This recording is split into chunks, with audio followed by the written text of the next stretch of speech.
This is a replay of Let's Talk Nigeria on Sparkling 92.3 FM Calabar, making Nigeria better, one conversation at a time. We talk everything. Health, education, finance, sports, transportation, agriculture, politics, entertainment, people and power on Let's Talk Nigeria. Let's Talk Nigeria. Every day of the week from 9 a.m. to 10 a.m. Only on Sparkling 92.3 FM Calabar. Your radio, your charm.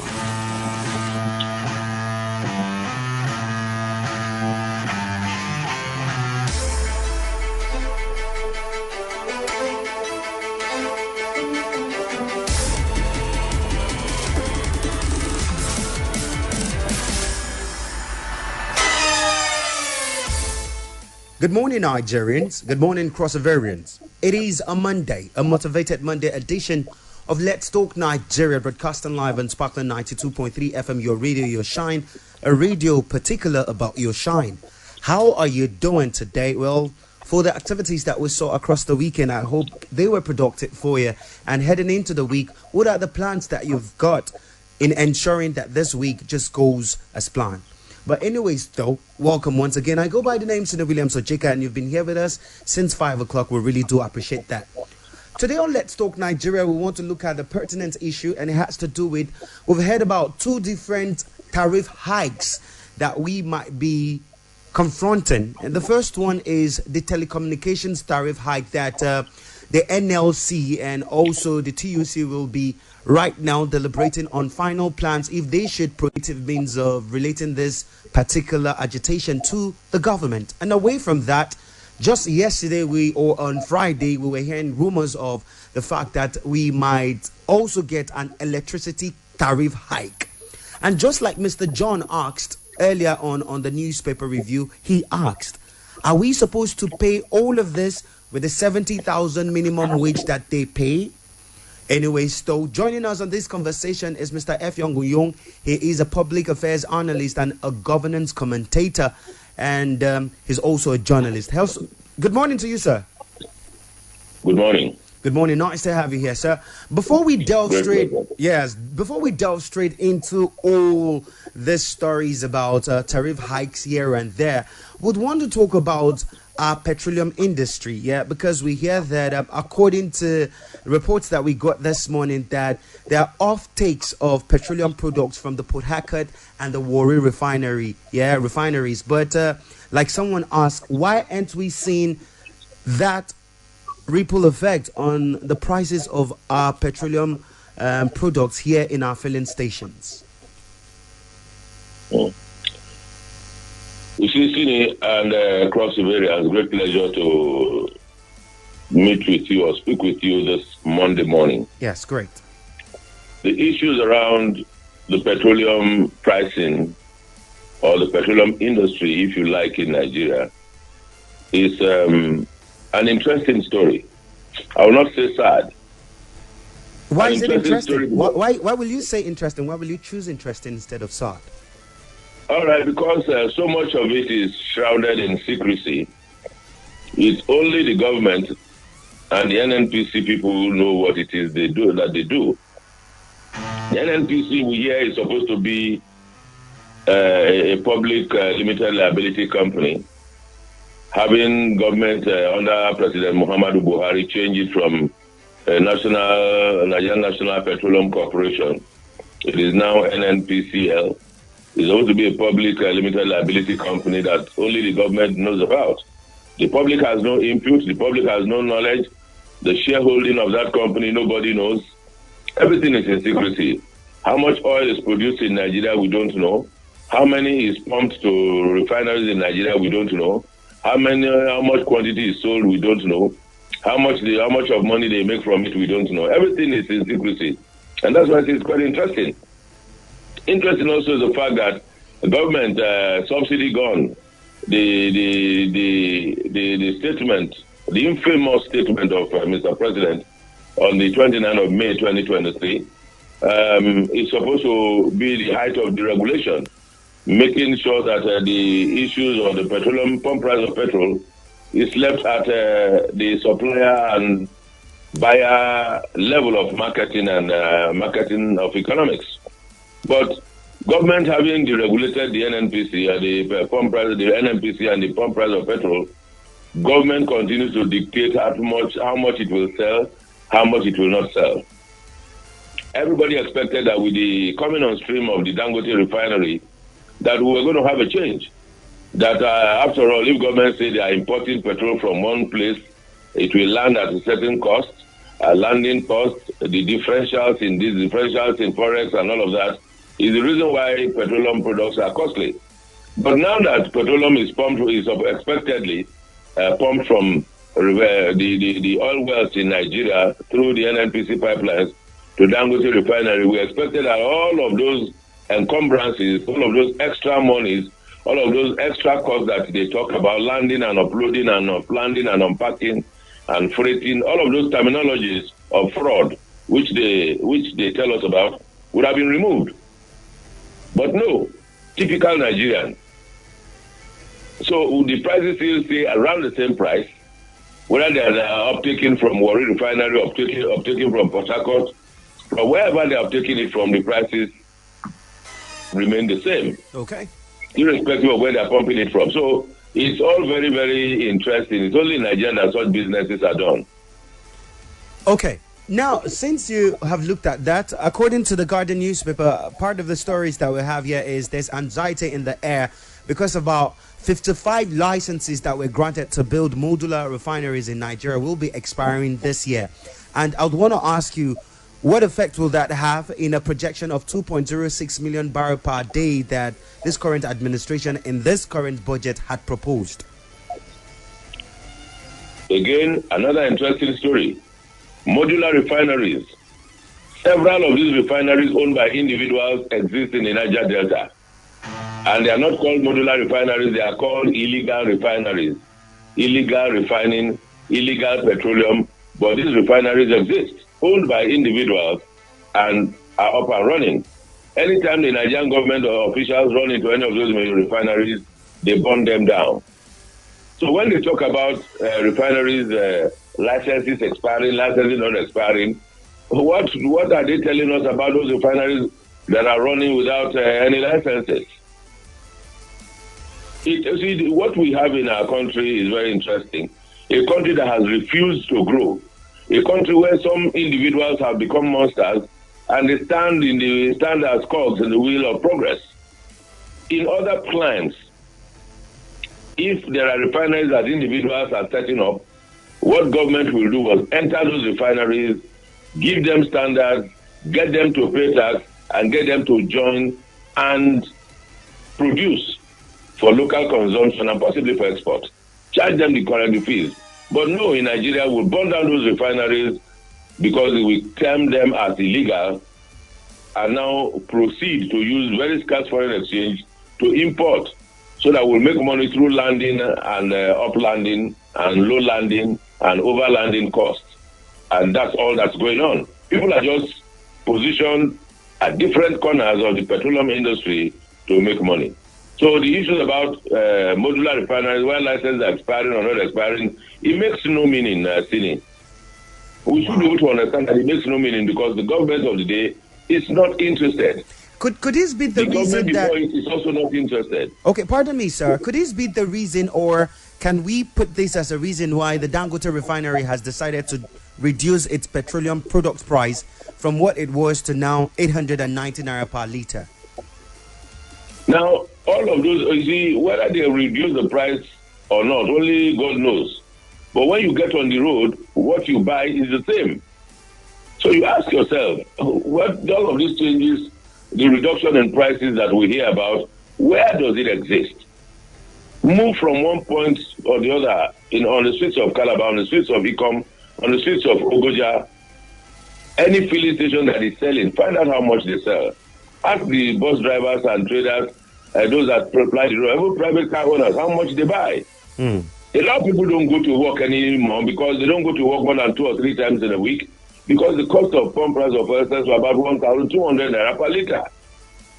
And like you rightly said, during someone rightly observed during your morning program, is this all of these costs? Are we going to be buying them from the 70,000 minimum minimum wage? Now, even if you don't own a car, you need to buy, you need enough pay transportation cost to and from work, to and from the market, from that 70,000 naira. It's all a joke, and that's why I call them monsters. Because these are people who do not ever want things to change. Meanwhile, they tell the same person that are talking about we are going to restructure Nigeria. I overheard over the weekend that the government of course was going to join the Tinubu administration to restructure Nigeria. Now ask all this restructuring, is it in the hike of tariff? All of this restructuring, is it in secrecy? All of this restructuring, is it in making life difficult for people? What manner of restructuring are we carrying out? What does that mean? What do we intend to do with the restructuring? Big question. You let me. Do we understand the meaning of the word restructuring?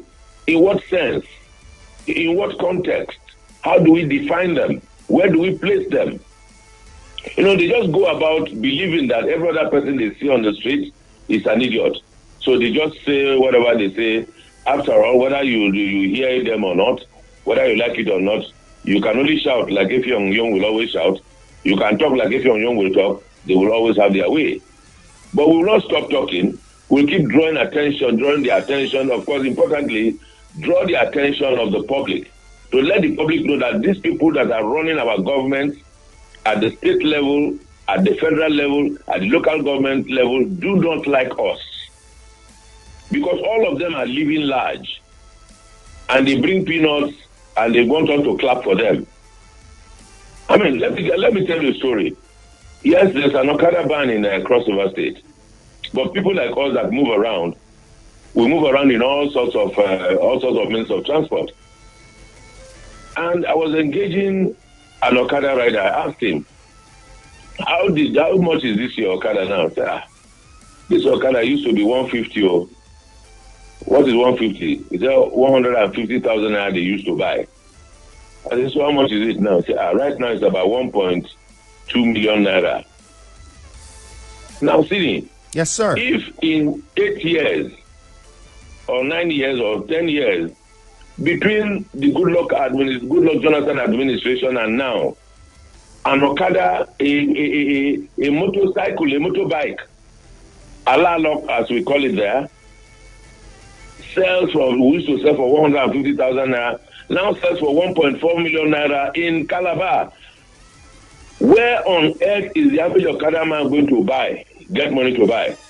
Meanwhile, policemen will stand on the junction and be seizing that same Okada as being illegal, that is being outlawed. So you see the whole thing, and that's not Keke. Keke must be selling for about 2 point something or if not 3 million naira. That's the level of restructuring of our economy that we have. And the only understanding they have in economics is hike the tariff. Well, talking about hike, now that you have talked about hike in tariff, let us talk about the first one, the telecommunication tariff hike proposal that we heard about. Well, the NCC presented it to the federal government, and it looks as if the federal government are backing such a hike.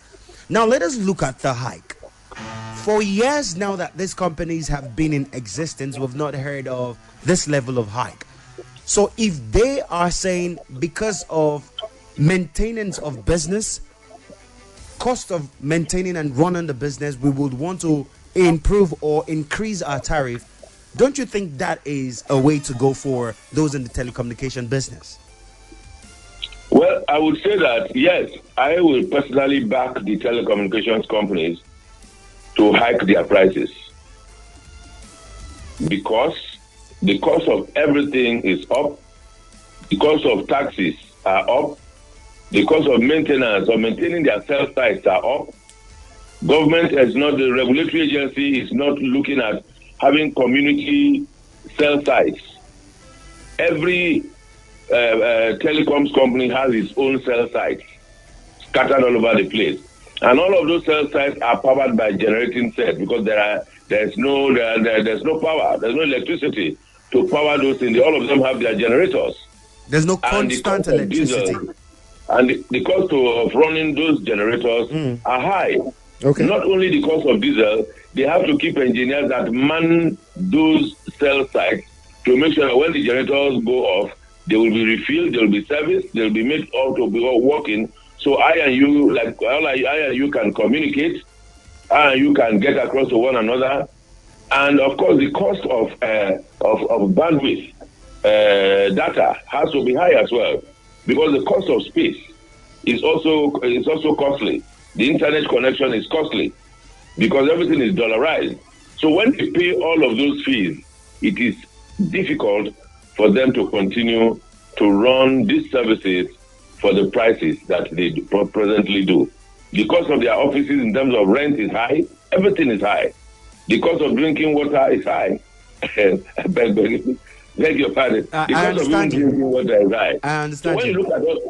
So when you look at all of these costs, my dear brother, you will agree with the telecommunications companies that it is about time that they opt their tariff. But then the NLC are saying they would want to go on a protest against such a hike because, according to them, it makes life even more difficult for Nigerians. Yes, actually, the NLC will have to play its part, but I think the NLC or the labor union, as it were, is misdirecting its protest. The labor union should be bold enough to confront government, to tell government that you cannot be increasing taxes by this percent. You cannot increase lending rates, the cost of funds from the central bank at this rate. For instance, Nigeria, in Central Bank of Nigeria loans money to businesses, to banks. Yeah, commercial banks. At 28, at commercial banks, at 28.75%. So when you go there to collect money, you don't collect directly, you collect from the bank. It's difficult for you to get any money from any source for less than 35%. So when a business, like say the telcos, collect money at that price, at that cost, how do they deploy such funds to be able to give service for cheap? It is difficult. So the Labour Congress should talk to itself and its members and direct its protest appropriately. Directing its protest against telecoms companies is wrong. The telcos have a right to increase their prices. The banding of increase is what we might be looking at, and they should be discussing that. The labor union should be discussing that with the NCC. Why should in the first place? Okay, so I'm just looking at this from the angle of an average Nigerian. Why should the NCC agree or succumb to these telecommunication companies that they will want to increase their tariff, owing to the fact or knowing that presently Nigerians are going through a lot and a tariff hike wouldn't be nice on us? Because the NCC is populated by Nigerians who know that the cost of everything is high. Who knows that the cost of taxes on these telecommunications companies are high? Who knows that the NCC knows that the cost of running and managing cell sites are high? The cost of labor is high. The cost of overhead is high. And all of those costs can only be made, those money can only come back through the money that I and you pay using cell phones. The NCC knows that. So the NCC cannot tell those companies that otherwise they will shut down. What will their shutting down? What will their shutting down mean to Nigerians? Because Joe Ajere was talking about how they will boycott using these services. Can Nigerians actually boycott using these services? It will be difficult because the level of trekking you will find will be unparalleled. Because it means that if you boycott communicating using a cell phone to call someone, if you want to check whether somebody is at home, you have to go there. It means that you will be operating as if you are operating pre the year 2001.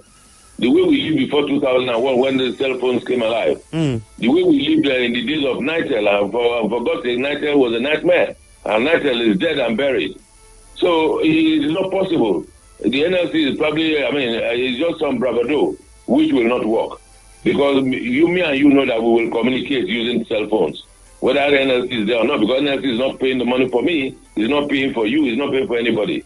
The NLC should be able to put its act together and approach the appropriate government agency through the NCC, approach government and tell government reduce your taxes, reduce the cost of funds, reduce the cost of importation of this equipment, reduce all of these costs. And if these costs are reduced, there will be no need to begin to increase tariffs.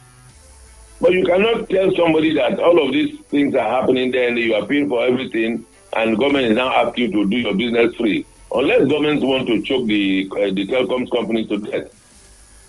So I'll paint this narrative now. I'll paint this narrative. Should the NCC not go back to these telecommunication companies and tell them to opt their services and properly standardize their services? Because making calls at times can be a stress. Making use of your data at times, with the amount of data you have on your phone, you might not be able to use it. And nobody comes back to repay Nigerians for any of those discomforts or even apologize in the first place. So how do we balance all of these in a bid to make that industry work? I can tell you for free that when cell sites go down, sometimes due to power failure, sometimes due to poor equipment, when these things happen in a transmission line or in an area where all of these things are happening, definitely the services will not be good enough. When diesel finishes from their generators, the cell site will shut down and services will become as clumsy as ever. These are practical things that happen in our environment, and that's what is translating to these calls, drop calls. These are things that are happening to having data and you are not able to communicate, so you are not able to access information the way you should, because the cost of production, the cost of management, the cost of operations are just way too high. And that's what's happening. It's very practical and we know it. All of us know it. The NCC knows it. The people in government know it. But just that people will always want to pass the buck and push the blame to somebody else. The government will divert attention and tell you now that, it is for the telecommunications companies, they are the ones that are hiking price. No, the government has hiked all its taxes, all of the custom duties for importation of equipment, because we don't produce any of those equipment here. All of those are high. Cost of transportation from the... Hello, sir. Well, talking about the network, it has just acted up. But anyway, still, we will take an advantage of it and we will go on a very short commercial break. When we return from that commercial break, we will reconnect with Mr. Effiong Nyong, and this time around, we would want to talk about what we're sniffing around the corner, which is that even the electricity industry or subsector will be looking at increasing their tariffs as well. Nigerians have been complaining about their services. Why the increase? When we return, people will get to talk more. What will be ACK?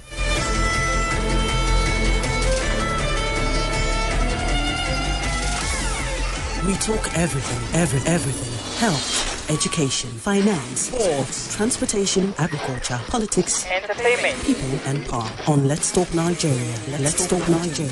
Every day of the week from 9 a.m. to 10 a.m. Only on Sparkling 92.3 FM Calabar. Your radio, your charm. For us here at Sparkling 92.3 FM, to be socially relevant means that we are in tune, literally connected to the burning issues of the society. You see the conditions of the economy today, and then you now try to insult our collective intelligence by telling us that there's increase in employment in the country. We know that is not true. It's a lie. That is fallacy. People actually tune onto our podcast every day, not just to be informed, educated, or entertained by us. Talk to me. Now hungry they catch me. Hey, hunger they catch you. You don't drink water. I don't drink. I see Gary. No way. No very good. But also to be the agency that facilitates real change in the society.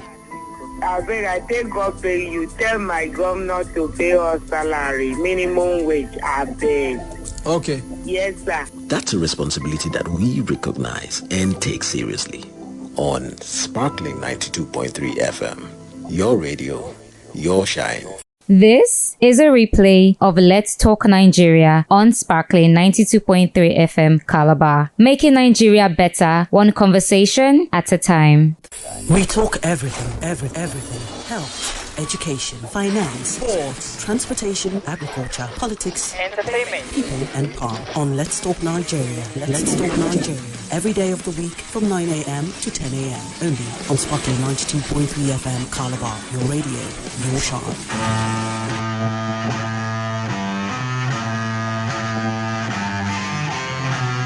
Welcome back, Nigerians. It is still Let's Talk Nigeria, broadcasting live on Sparkling 92.3 FM, your radio, your shine. And before we went on that very short commercial break, we were in a conversation with Mr. Effiong Nyong, and we're talking about this whole tariff hike thingy that we're hearing on the side, most especially the telecommunications tariff hike that the NLC will be protesting or should be protesting about.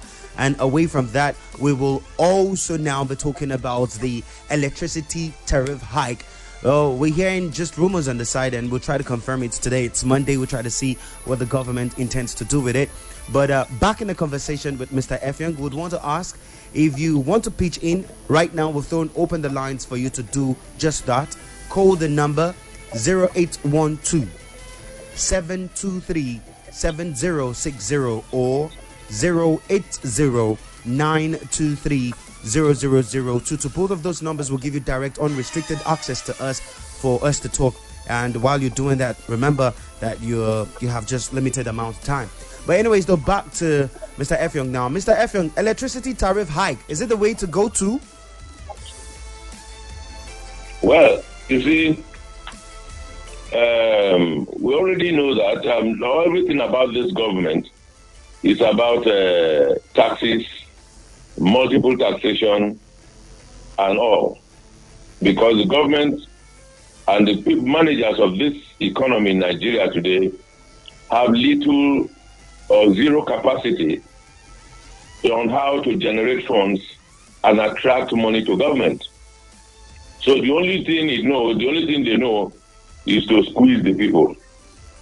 Electricity tariff, whether you are in band, for the first time in the history of mankind, we hear that you are in band A, you are in band B, you are in band C. Irrespective of the bands you find yourself, there is no power. For the first time, we hear that, okay, our government has signed into law that you can generate your own power and use. And we are not seeing anybody that is generating power and using, except the one that is going on in Abia State. And if you look to the history of that geometrics with Professor Basinaji and Alex Oti of Abia State, that project has been on for over 10 years before now.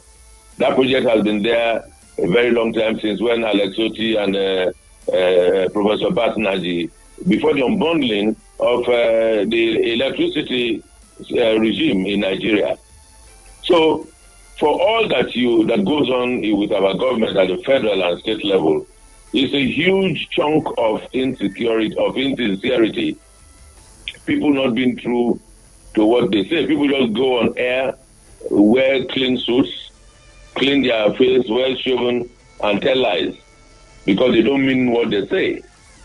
They just come and talk because they must say something. So, increasing tariff, the people are helpless. And that's where I come in. The people should not be helpless. The Nigerian people should rise and tell government at every level that this is wrong. This is wrong, and after they do this, they now will bring cartons or packets of noodles, bags of rebagged rice, and begin to distribute in the name of palliative that the government is listening to you. Government understands that you are suffering. Government wants to help you. So the same government that is milking you dry will now come helping you with bags of 5 kg bags of repackaged rice. And that's the joke of this, because the people have been rendered to be as docile as they are. So all of these issues about price hikes, tariff hikes and all is because the government for so long has been taking the people for a ride. The people should be able to ask questions, challenge government and say, no, this is not the way to go. No, we should not agree. Okay. And unfortunately for the people of Nigeria today, you cannot protest. You cannot say no. And the government in power in Nigeria is a government that continually protested and paid money to people to protest, fund people to protest. That is why when you are protesting legitimately, government will now pay some other persons to counter-protest. Meanwhile, all of us, whether we are counter-protesting or protesting in one way or the other, everybody is suffering. When they finish spending the money they give them to counter-protest, everybody goes back into lamentations. So the people of Cross River State, the people of Nigeria, must come to terms, must unite and challenge the people that they have elected or that have forced themselves on Nigerians to say no. Now, when I say forced or they have elected, because some persons are genuinely elected, while some other persons have forced themselves through untoward means of the conforming government and taking charge. And as such, that's why they don't care. Whether you like it or not, they have written the results of elections. So whether you like it or not, they are back in power. Whether you like it or not, you agree. So if you are either with them or you go and hang. That's what's done. They don't really care. Well, Mr. Effiong, I know we have taken it a little bit political now, but just a very quick question, and I'd need just a few words from it. We're hitting hard on the political party in power right now. Yeah, can we not say that we have legitimate party members who won elections the way it should have been won and who are dedicated in the goodwill and also the standards of this nation? There are people, I agree with you, in all fairness, there are people who won election and are occupying government office across the country. But when I say people who didn't win election, I mean the president, he didn't win election. Well, the INEC said he did. But let us go to that contention, Mr. Effiong. No, INEC said, listen, INEC said, the court said, the Nigerian people knew who they voted for, and that's why this is difficult for this government, especially at the federal level, to find its feet. Because the government is constantly seeking legitimacy. You cannot tell me that 38% of an election vote should qualify somebody to form government. What is the threshold? If anybody wins any election in a country and you are not able to make 50% of those that are registered for a certain election, there has to be a coalition government. There has to be a joint party, an all-inclusive party to run the country. But that's not constitutional in Nigeria. It's not constitutional. Yeah, you cannot unilaterally. No, in Nigeria, let me tell you, let's go a bit backward. Let us educate ourselves. Okay. In the Second Republic, the NPN won election. The 12 to 3rd English that was introduced into the lexicon of Nigerian politics by Chief Richard Akinjide at the time. The NPN had to go into coalition with the NPP and they formed government. And I can tell that the Shagari administration had more than 40%. But it was considered not fit enough to form a broad-based government across Nigeria.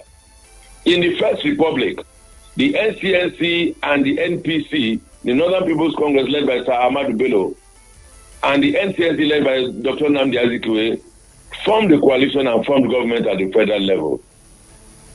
Now, between that time and now, what we have had is a sham. What we have, the 2023 election, is the biggest scam and sham that we have seen in Nigeria's political history. But they claim that it was one of the best conducted election in Nigeria. No, it's only if you believe that, then you believe anything. Okay. Everybody knows that the 2023 election in Nigeria was the worst. Everybody knows that the 2023 election is the election that the beavers, all of the things that the INEC said they were going to use for the election, they bypassed it and said it was a glitch. You understand that people ran election on the same day for the Senate, as well as the National Assembly, as well as the presidency. Now, the elections into the Senate that were all on the same computer systems across the country went okay. When it was time for the presidential election, there were glitches. And you now ask, did they manufacture fresh elections? And every other election since after the 2023 election has been something of magic, like the one that happened in Edo State, because the ruling party must be in power. You get to see our big problem in Nigeria and Cross River State is that we cannot face the truth. And now facing the truth. Facing the truth, just like you mentioned, yes. Donald J. Trump of the United States, we have seen a lot of his reforms, straight off to work what he's doing, and part of the reforms that he's doing is deportation.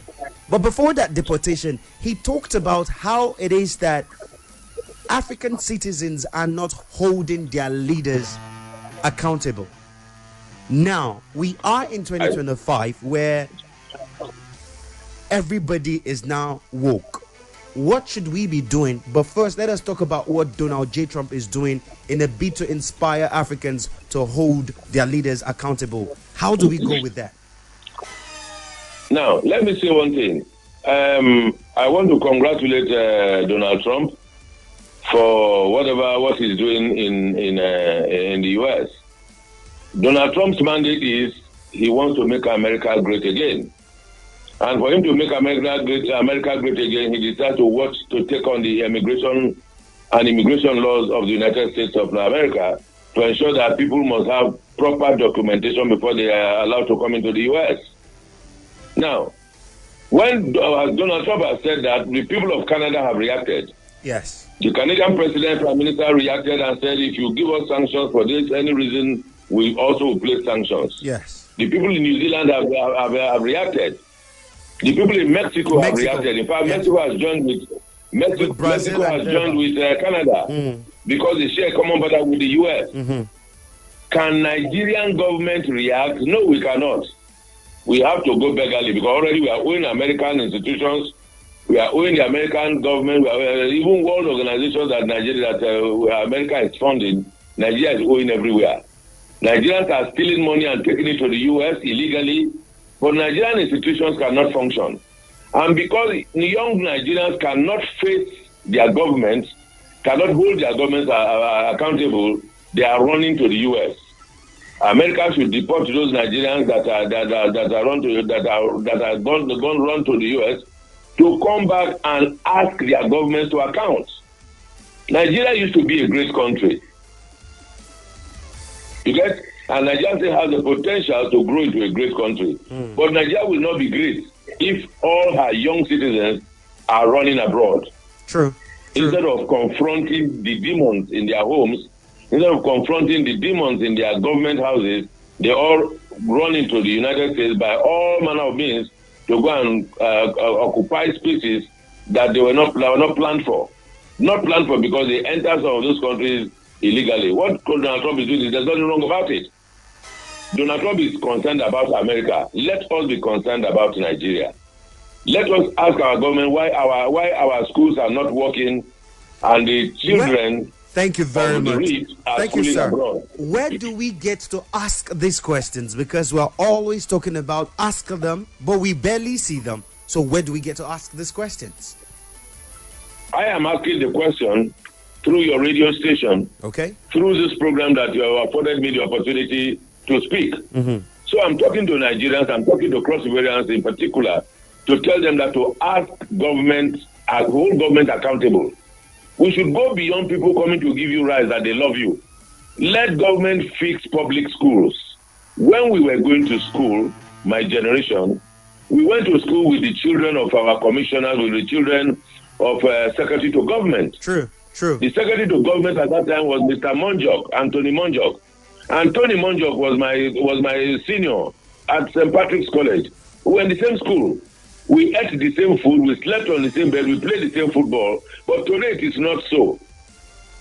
We attended the same primary school. I attended Duke Town Primary School in Calabar there. And the children of our commissioners and the children of our people in government were in the same schools with us. Today it is not so. Because our schools, the government will budget money for education, they will steal half of the money and put in their pocket and take their children abroad. So they will now go there and take photographs and post it on Facebook for me and you to see. Those that cannot afford to send their children abroad, now everybody is now angling for an opportunity to steal, so they will also send their children abroad, so they will take photographs and post on the social media. That has become the standard. So people should ask their commissioners questions.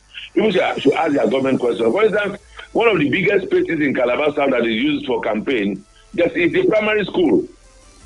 Sini, drive to Main Avenue by Atu and look at that primary school again. When this our governor was campaigning for election, he was there, they campaigned. Why have they not fixed that primary school? And they're going to use it again for campaign. Like every other public space there. Why are they not fixing the schools? Go to Duketown Primary School on Oyoiden by Yamba Street. The roofs are falling off. Why is government not fixing public schools? That's one. So who will ask the government to fix the schools? If not the people, yeah. So the people should ask questions. There are councillors in those areas. Mm-hmm. There are members of the House of Representatives in those areas. Mm-hmm. They should hold them accountable. They should ask them questions. And they should vote them out if they are not delivering. If they are not listening, they should vote them out. Instead of delivering governance, this is 2025. The people in government are campaigning for 2027. They're already stealing money and forming camps. People are meeting in the midnight.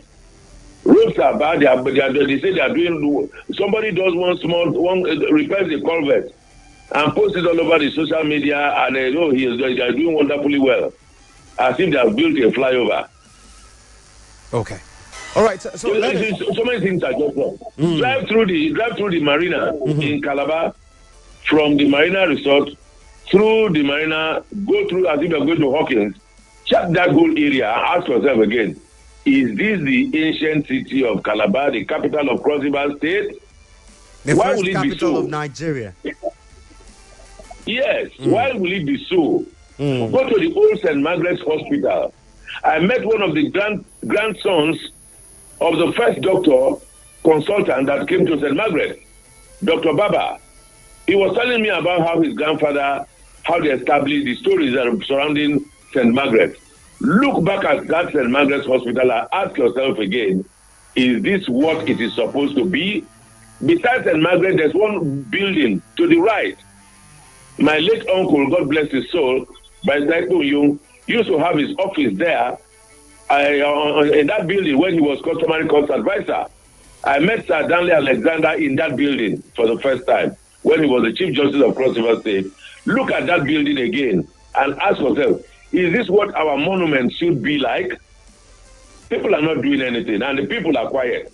So the way to tell these people is that tell them refuse to be bought with 5,000 naira. Refuse to be bought with packets of Indomie. I'm mentioning the brand. Packets of noodles. Refuse to be bought with rebagged rice and rebagged gari. Stop being cheap. Okay, so demand for your rights. So let us look at maintenance culture, because one of the things that we've always clamored about is maintenance culture in Nigeria. Can we say that from the electricity industry to the telecommunications, and now that you're talking governance, that maintenance has been the question? Because government will say, well, for us, we've been able to put A, B, C, D in place, but maintenance is the issue. We hear about vandalism for the power sector. We hear vandalism of the grids here and there, and even in telecommunication as well. Well, the issue of maintenance is largely, maintenance is a problem. But you see, the maintenance is not really the problem. The problem is instability in the civil service. How do you mean with that? that? There is no civil service the civil service in Nigeria has been corrupted and bad. And the destruction, I will tell you, did not start today. From the era of Murtala Mohammed, when they started, they made life socially insecure in the civil service. When they started retiring and firing people for the slightest offense, they made life very difficult, and civil servants started feeling very, very insecure. Because you have an unstable civil service, people that have to maintain these services are not even in the office. It is made worse by latest political developments in Nigeria. Because if you go to the maintenance department, what you find there is SA this, SA that. There's no career personalities in those offices to maintain those facilities, to be sure that these things can be maintained. When an SA gets into office, all he's interested in is get his pay at the start of the month. An SA can be anybody. You don't have to study anything to be made an SA. You can be put in charge to maintain, to oversee a generator And this person probably is somebody that read French or did not even pass the French. So when you put such a person as SA generator, and you say you go and maintain, how was he going to generate it? How is he going to maintain it? It's not possible because he does not know. That's one. Not only does he or she not know, the fact is that this person, the moment that government leaves office, another SA will be appointed, and there's no continuity. There are no handing over documents, there are no files. We quarreled about the issue of the civil service during the Ayade era, where Benedict Ayade appointed over 7,000 SAs. You go to the civil service secretariat. That was an exaggerated number, sir. 7,000? No. Okay, let us say they appointed only 1,000. But go to those offices, all the offices are empty. There are no persons there. But at the end of the day, they pay salaries to civil servants. So if offices are empty, yes, and they pay money to civil servants, and most of these people are special assistants, whether senior or junior, and all of these persons are enlisted in the salary regime. So government pays money to civil servants, people that are supposed to be civil servants, but are all politicians. And at the end of the day, there is no handing over note of any sort from one manager or from one officer to the other. So the dislocation in the civil service in Nigeria, which also happens in Cross River State, is the reason why it is as if we do not have any answers to maintenance and maintenance culture. For us to have maintenance, let us read. You made mention of handing over notes for outgoing office holders to incoming ones.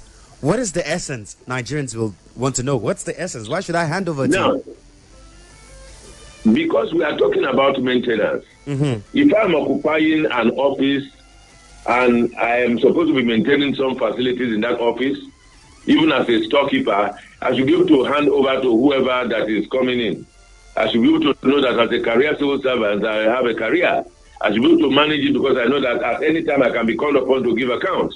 But the people that have been appointed into doing most of these jobs in our Nigeria today are people that have been appointed as political aides and associates. And they don't owe anybody any explanation.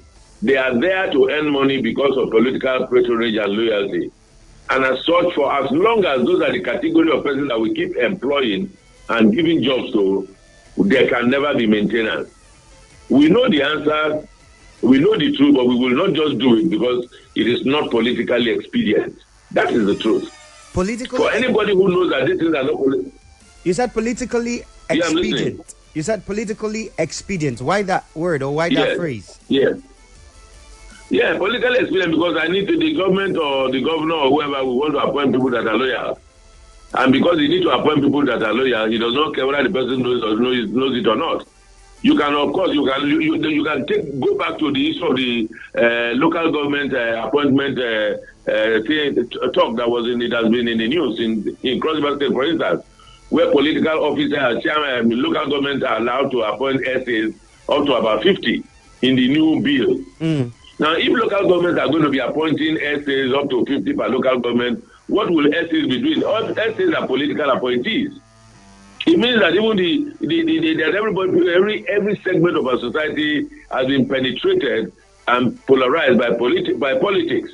And it is politically expedient because there are people that are going to be appointed are loyalists that will help rig the next election. So it's not anything about whether you are maintaining anything or running any office. It's to create and maintain structures for political power. And that's what I mean by political expediency.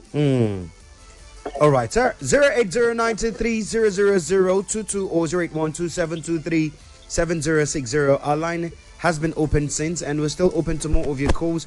I'm going through the messages now just to confirm if we've got any message. Let me leave here and then go to WhatsApp. It shows how interesting this has been. Well, none for now. Conclusively, sir, what do you have to say about tariff hike, both for the telecommunications and for electricity? And the government has said they will go meet up with the NLC to negotiate. What should we be expecting from such a negotiation? Well, first I would say, like I already expressed in the course of this program, that the tariff hike for the telecommunications companies, I think, is overdue. With the level of taxes, with the level of cost of tariff, with the cost of import duty, with the cost of funds, the floating of the naira, the exchange of the naira, everything is high. So if we expect that when people have spent, when people spend all of this money trying to maintain their services, we need to support them by ensuring that they earn that money. Otherwise, they will crumble.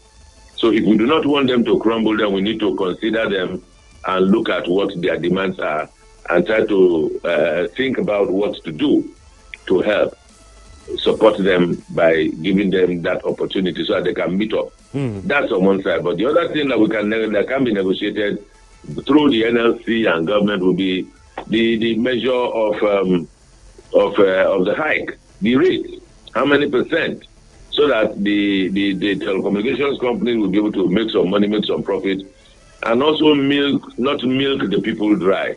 So there can be a balance somewhere. But if you ask me, if there is any need for a review of the pricing, I will say yes. Is there need for us to negotiate and understand that these people need to exist and survive? I will say yes. Do they also need to consider our pockets so that we can keep patronizing them and using their services?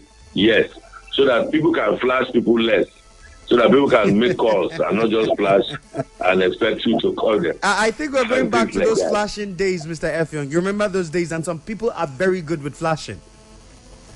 Yes, I mean, it used to be 15 naira per call until the second billing came. And those days when it was just 15 naira per call, then it was difficult. And until per second billing came with one of the networks, and life became a bit more bearable. But I think with all of these hikes, with all of these talks, we're heading back in that direction. And I think the ultimate here in Nigeria is government. And of course, the people also have a role to play, because the people need to hold government and their appointees accountable. Now, the other mistake we make is that we don't ask questions.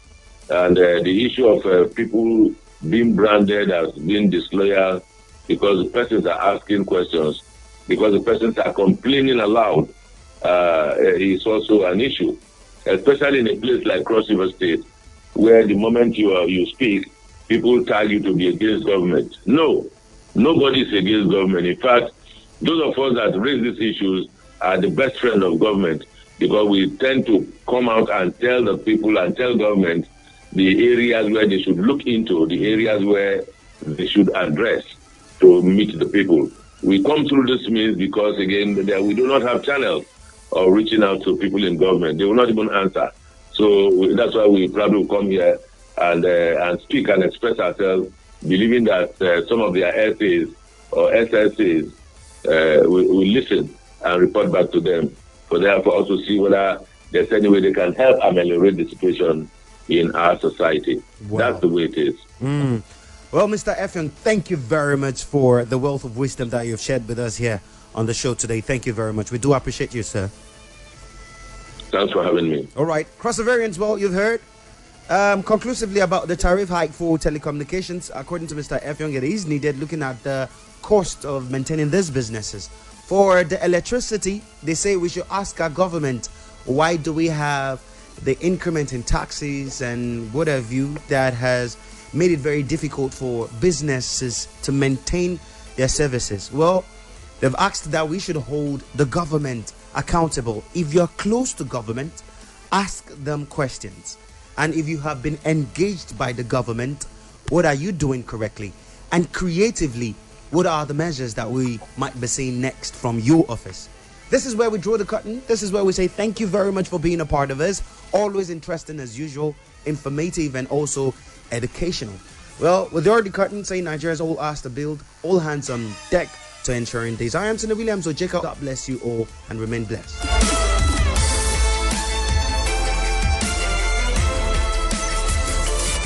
News without exception, entertainment with no boundary. On your urban,